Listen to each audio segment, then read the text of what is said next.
Perhaps you've asked yourself, why am I always the one betrayed even when I've loved with all my heart? Why, no matter how hard I try, does the relationship collapse as if guided by some invisible hand? Why does the more genuine I am, the more distant they become? The truth is, you are not being punished for loving too much. You are being tested because your love is real. And to someone who survives on illusion, truth is the greatest threat. When an empath enters the life of a narcissist, it is not just a meeting between two people. It is a collision between two opposing forces: light and darkness, soul and ego, awakening and denial.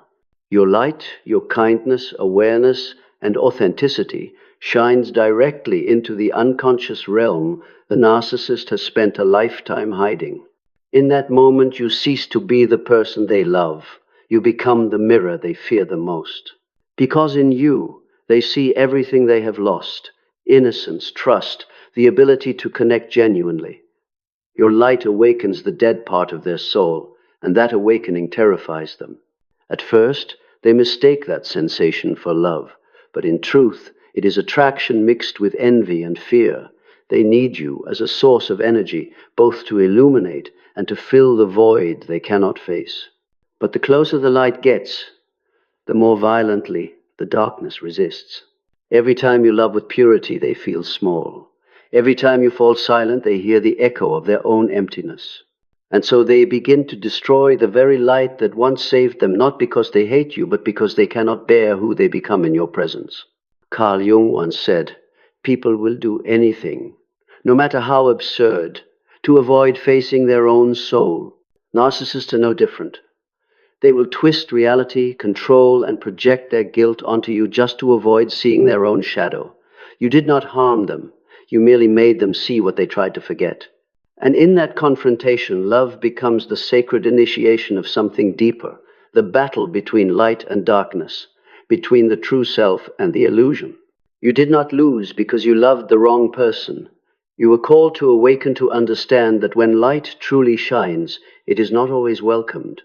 But that rejection is the ultimate proof that the kind of love you carry no longer belongs to the old world. Part I, when light meets darkness.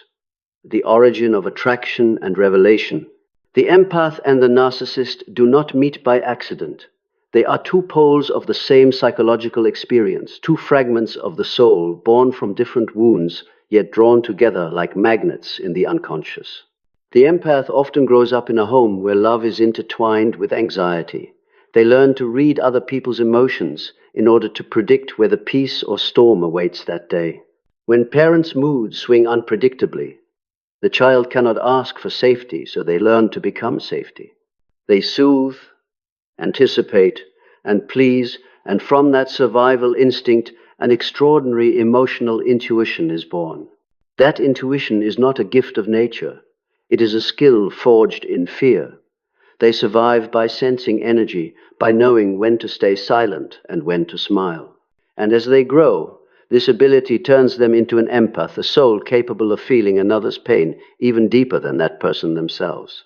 The narcissist, on the other hand, is born from a different kind of wound.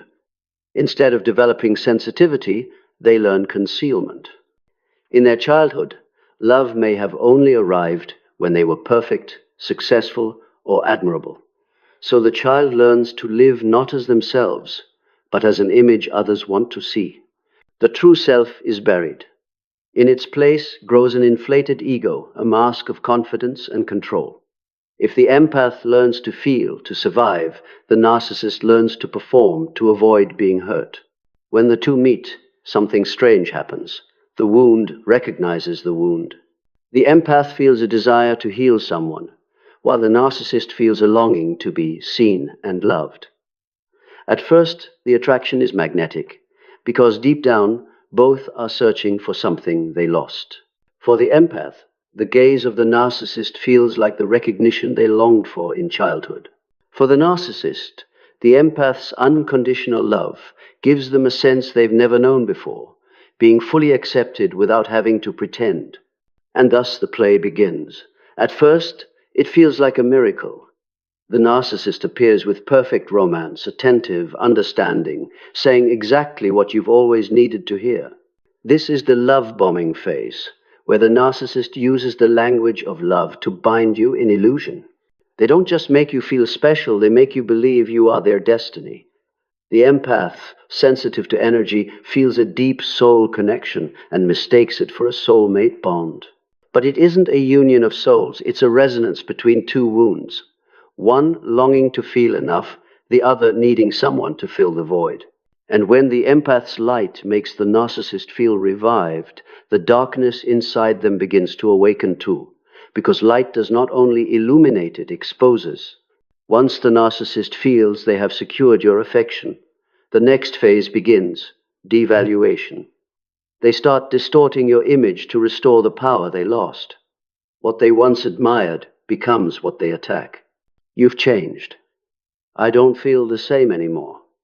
You're too sensitive. I was just joking. Why are you so serious? Every phrase has one purpose: to make you doubt yourself. While the empath tries to prove their love, the narcissist studies their reactions to measure control. They don't crave affection. They crave dominance over your emotions. And so, the relationship turns into a cycle of artificial calm and intentional chaos. When you hurt, they comfort. When you're stable, they withdraw. When you pull away, they return.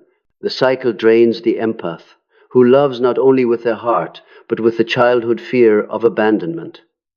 The narcissist grows stronger. Feeding on each reaction you hurt, they feel alive. Eventually, when your light begins to dim, the narcissist grows bored. They are no longer interested in truth, they crave a new high. Thus begins the third phase, discard. They stop caring, stop connecting, stop everything that once felt magical. To them, you're no longer a source of energy, you're a mirror reflecting the emptiness they cannot face. Yet paradoxically, it is at this moment of abandonment that the empath begins to see. Everything that once felt confusing becomes clear: the lies, the manipulation, the emotional reversals. While the empath falls into heartbreak, the narcissist rushes to find a new light, not out of love, but to escape the void inside. But as with every karmic cycle, truth returns. When the empath starts to heal, when they stop reacting, when they choose silence over explanation, the narcissist feels their power dissolving, and then comes the final act, hoovering. They reappear with a familiar voice, apologies, memories, promises of change. But this is not love returning, it is an attempt to rebuild the architecture of control. This time, however, everything is different. The empath is no longer who they once were. They've learned that true light is not something to give away freely, it is something to protect consciously. The narcissist, instead of being grateful for that light, begins to fear it. Because the empath's light doesn't only offer love, it reveals. In that light, the narcissist sees all they've denied, their smallness, their fear, their emptiness. They cannot bear to be seen without controlling how they're seen. Carl Jung once said, "One does not become enlightened by imagining figures of light, but by making the darkness conscious." That is precisely what the empath's light does without teaching, preaching, or demanding change. It simply exists.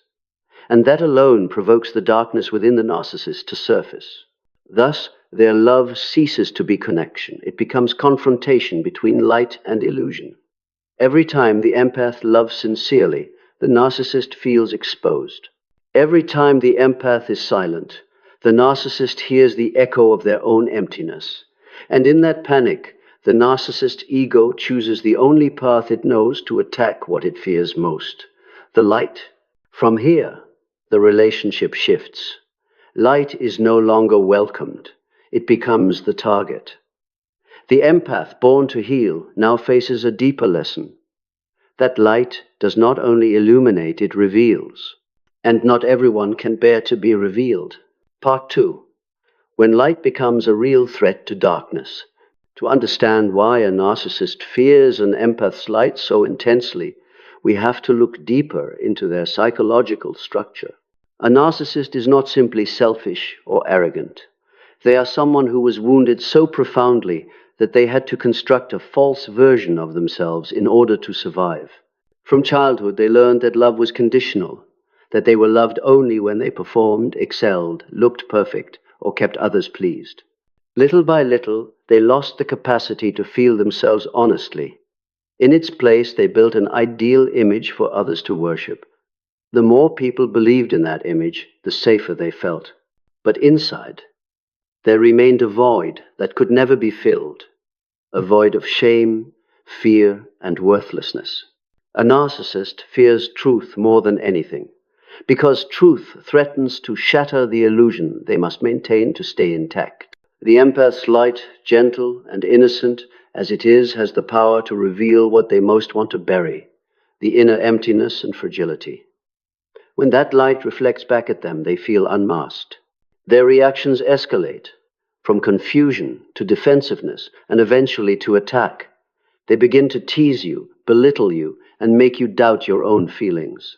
Lines like "you're too sensitive" or "I didn't mean anything by it, you're overthinking" are ways of pushing the light out of you. For the empath, this is the crisis point. They can't understand why their sincere love is met with coldness, control, or psychological abuse. They ask themselves, did I do something wrong? Am I too kind, too vulnerable? The truth is, they did nothing wrong. Their light simply did what light does, exposed what is not real. And that exposure is precisely what threatens the narcissist. A real-world example. Imagine you're in a relationship where every time you voice a genuine feeling, the other person flips it and accuses you of acting, making things up, or creating drama. They cannot tolerate anyone seeing their weakness. If you say, "I feel you're distant," they reply, "No, you're the one pulling away." This is projection they assign to you, the very thing they are doing, because admitting it would make them collapse. In their eyes, you are no longer the person they love. You are the mirror forcing them to see themselves, and that is intolerable. At this stage, the empath often falls into a spiral of self-doubt. They try to explain, to prove, to make the other understand, gradually losing connection with their own intuition. But true light never disappears. It is only veiled by pain. When the empath realizes they cannot save someone who refuses to see the truth, the awakening begins. Carl Jung once said, "People will do anything to avoid facing their own soul." The narcissist is living proof. They will do whatever it takes to keep the illusion intact, even if it means hurting the very person who loved them sincerely. The paradox is that the light they fear is the only thing that could ever save them if they were brave enough to face it. For the empath, the lesson is not to dim their light to make others comfortable, but to shine with limits and discernment. Their light is not meant to heal everyone. It is meant to guide their own path and to accompany those who are truly ready to see. And sometimes, the greatest healing is to walk away, allowing the light to continue its work in silence. Part 3. When the empath awakens, from healing light to discerning light. After passing through the crisis, the empath begins to see the world with different eyes. They realize not everyone is worthy of their light. Some people, when illuminated, do not feel grateful. They grow angry because the light exposes parts of themselves they are not ready to face. This is the empath's greatest lesson. Kindness does not save anyone who does not choose to be saved. The empath's true awakening does not come from loving more, but from loving the right person in the right way within the right limits. In the past, they believed compassion meant understanding, forgiving, and continuing even while being harmed. Now they see that compassion is not self-sacrifice. True compassion is the ability to witness another's pain without letting it devour you. It is to keep your heart open while knowing when to stop before you are exploited. At this stage, the empath no longer tries to heal the narcissist. They observe instead of react, understand instead of justify, and withdraw instead of argue. They learn that silence can be more powerful than 1,000 defenses. They stop seeking validation because they understand that those who cannot perceive your value will complain you blinded them even if you lit the whole world. And when the empath stops proving, the balance of power begins to shift. For the narcissist, this silence is a direct strike at their control system. They can no longer manipulate the empath's emotions as before. No more tears, no more pleading, no more "I'm sorry, but" to reboot the old cycle. Panic sets in. They have never faced the real emptiness within, and now there is no one left to fill it. Meanwhile, the empath rediscovers their inner center. They begin to feel peace, not because everything is fixed, but because they are no longer trapped in the game. Jung said, "No one becomes whole without paying a price." The price the empath pays is the collapse of the illusion that love can save everything. When that illusion dissolves, what remains is wisdom born of pain, yet brilliantly clear. Now they no longer love from lack, but from awareness. Not to prove worth, but to share energy. They no longer look for someone who needs them, but choose someone who cherishes them. In this state, sovereign empathy, they become someone the narcissist cannot touch. Peace cannot be manipulated.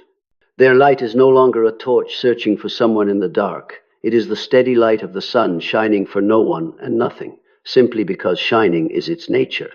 This is the beautiful paradox of the journey. The light that once terrified the narcissist becomes the empath's wellspring of peace. No more battles, no more tug of war. Only a simple truth. When you no longer need to be seen, you become unmistakably clear.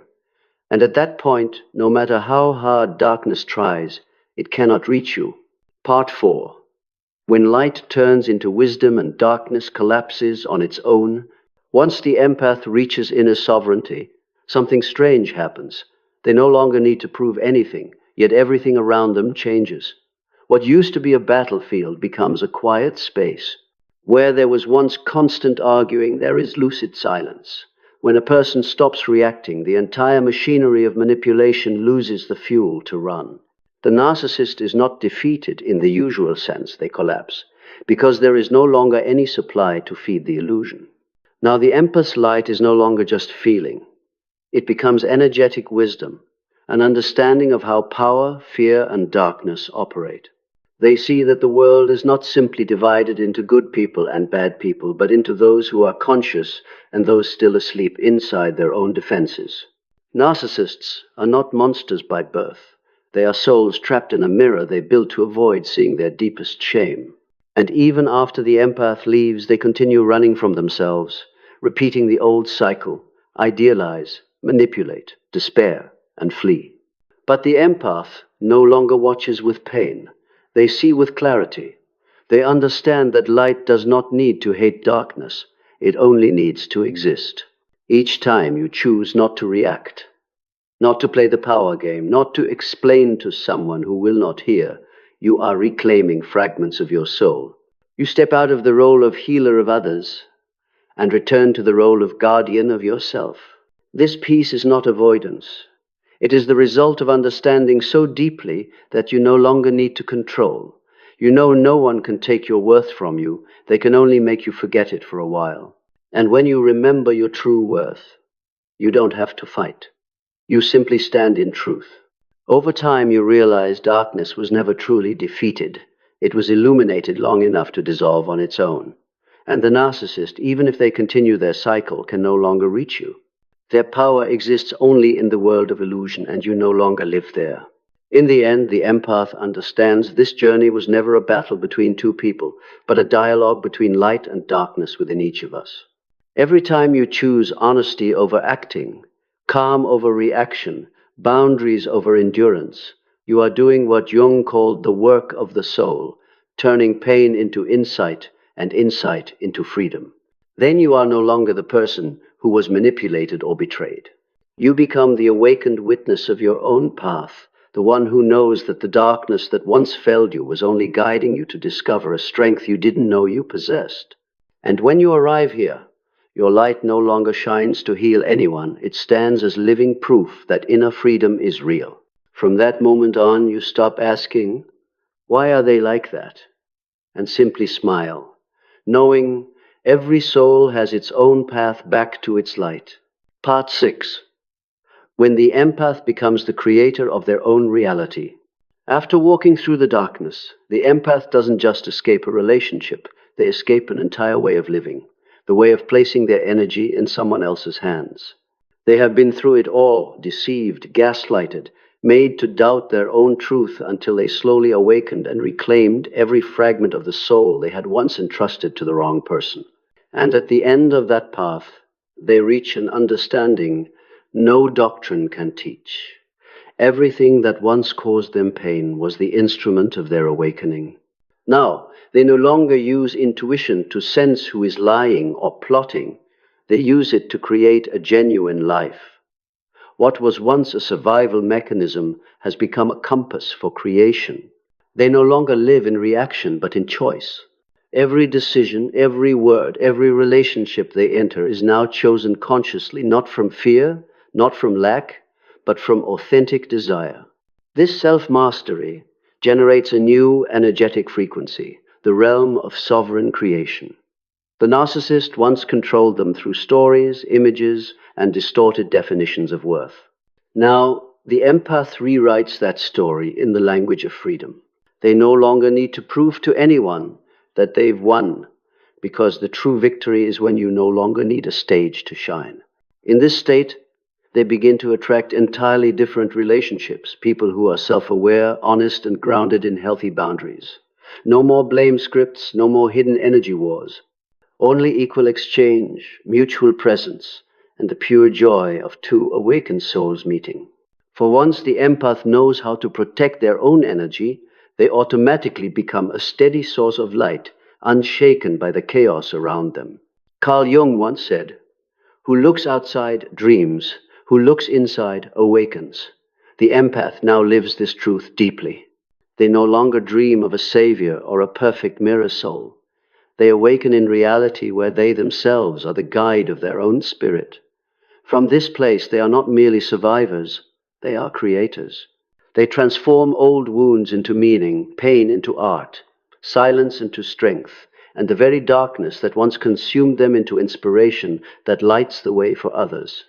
Looking back, they understand that their relationship with the narcissist was not a curse, but an initiation into maturity. That darkness did not destroy them, it refined them into a clearer, stronger, and more authentic version of themselves. They realized that every soul must pass through the fire to become transparent. And so, the journey ends where it began in light. But this time, the light does not come from a need to be seen or loved. It radiates from within, quiet, steady, and untouchable. This is the discerning light Jung spoke of. A light that not only illuminates the world, but also reveals the one who shines it. The empath has now become the creator of reality itself. They no longer live in the light. They are the light conscious, free, and beyond the reach of anything that once tried to control them. In the end, when all the cycles have closed, when the narcissist has either left or gone on searching for a new source of supply, and the empath has quietly stepped out of the chaos, a simple truth begins to reveal itself. Light never loses to darkness. It only needs to be placed in the right space. After everything, the empath is no longer someone searching for someone to love or to save. They become someone who knows how to see, how to stop, and how to preserve. They understand that true love is not about dissolving another's pain, but about not allowing someone to use that pain to destroy you. At this point, the light within them is no longer soft or naive. It becomes still, deep, and luminous. It no longer blazes to be seen, but glows quietly like an inner flame, enough to guide themselves and those truly ready to see. The empath now understands that light does not mean salvation, it means awareness. And awareness always has a price: the loss of illusion, the courage to face truth, and the acceptance that not everyone wants to be healed. For the narcissist, however, the opposite is true. They continue to search for new lights, desperately seeking new mirrors to avoid looking at the cracks within themselves. But each repetition of the cycle grows emptier, more draining, and more meaningless, because you carry something they never will: truth. And that truth, even in silence, is the greatest verdict against everything false. Carl Jung once wrote, "No one can become enlightened without first confronting the darkness." The empath's journey through the narcissist is exactly that, a passage through another's darkness to discover the light within themselves. They learn that they no longer need to be understood, validated, or seen as the good one in anyone's story. They only need to be honest with their own soul. And when they do, they leave the web of manipulation without hatred. They do not win over anyone, they simply walk free. They feel no urge for revenge because they understand that darkness always burns itself out when there is no light left to feed on. The empath's light, in the end, is the peace of awareness, quiet, unprovable, yet undeniable. It simply exists in truth, and that, above all else, is what darkness fears the most.